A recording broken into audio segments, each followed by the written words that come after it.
நண்பர்களுக்கு வணக்கங்க. இந்த டவேரா வந்து மதுரை வண்டி. மதுரை ரயில்வே ஸ்டேஷன்ல நேத்து காலையில வந்து ஸ்ரீவில்லிபுத்தூர் போகணும்னு சொல்லி வண்டி பேசி 3 ஹிந்திக்காரங்க அந்த வண்டி எடுத்துட்டு போயிருக்காங்க. பார்த்தா அப்ப டிரைவர அடிச்சு ஆளை காலை கொண்டு விட்டாங்க. கொண்டு போட்டு அந்த வண்டியை எடுத்துட்டு எங்கிட்ட போயிட்டு இருக்காங்க. இந்த வண்டி சிவப்பு கலர் டவேரா பார்த்துக்குங்க. வண்டி நம்பர் பிளேட் மட்டும் கழட்டி போனா போவாங்க. இந்த ஸ்டிக்கர் இருக்கிறதெல்லாம் கொஞ்சம் பார்த்துக்குங்க. பார்த்துட்டு ஏதாவது தகவல் தந்துச்சுன்னா கொஞ்சம் தகவல் சொல்லுங்கள். எனக்கு கூட கூப்பிடுங்க. என் நம்பர் வந்து 9344708123. என் பேர் நாகூர், திருப்பூர் மாவட்டங்க. கொஞ்சம் கூப்பிடுங்க. மதுரை நண்பரோட வண்டி தான் இது. கொஞ்சம் ஸ்பிரிட்டாக எல்லா தளத்துலையும் கொஞ்சம் ஃபார்வர்ட் பண்ணுங்கள். அந்த வண்டி ஃபோட்டோ எல்லாம் ஃபார்வர்ட் பண்ணுங்கள். இந்த மாதிரி ஒரு நிலைப்பாடு, மோசமான நிலைப்பாடு பாருங்கள். எவ்வளோ வருத்தமாக இருக்குது. ஒரு நல்ல டிரைவர், வயசான டிரைவரை கூப்பிட்டு போய் வாடகை பேசி அடித்து கொண்டு விட்டாங்களாம். கொஞ்சம் பார்த்து எல்லா தளத்தையும் ஃபார்வர்ட் பண்ண நம்மளே இந்த வண்டியை முதல் கண்டுபிடிக்க வண்டி போனாலும் போது இந்த அவங்கள அந்த இந்திக்காரங்க 3 வேலை கண்டுபிடிச்சி ஆகணும். இந்திக்காரங்க தான் சொல்கிறாங்க.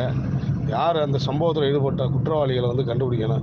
கொஞ்சம் இந்த வண்டி ஃபோட்டோ எல்லா தளத்துலையும் ஃபார்வர்ட் பண்ணுங்கள். நன்றி, வணக்கம். நான் வணக்கம். டிடிடி 24/7 தமிழ்நாடு. ஒரு அவசரமான பதிவு. இப்போ மேலே ஒரு மெசேஜ் போட்டிருக்காப்புல, மதுரையை சேர்ந்த வண்டி டிரைவரை கொண்டு வண்டியை கடத்திட்டு போகிறாங்கன்னு. அந்த வண்டி இப்போ நாங்குநேரி டோலை தாண்டி போயிட்டுருக்கான். ஆனால் வண்டி சவாரி பேசுனது வந்து கடைசி ஸ்டாப்பு வந்து கூடங்குளம்னு சொல்லி தான் பேசியிருக்காங்க. கொஞ்சம் நம்ம நெல்லை மாவட்டத்தில் இருக்க நம்ம சொந்தங்கள் கொஞ்சம் ஃபோன் பண்ணி அந்த வண்டியை பிடிச்சி விடுங்க. அது எந்த சங்கம் எந்த குரூப்பில் இருந்தாலும் பிரச்சனை இல்லை. டிரைவரை கொண்டு வண்டியை கடத்தி கொண்டு போயிட்டுருக்காங்க. கொஞ்சம் இமீடியட்டாக கொஞ்சம் பிடிங்க. நன்றி.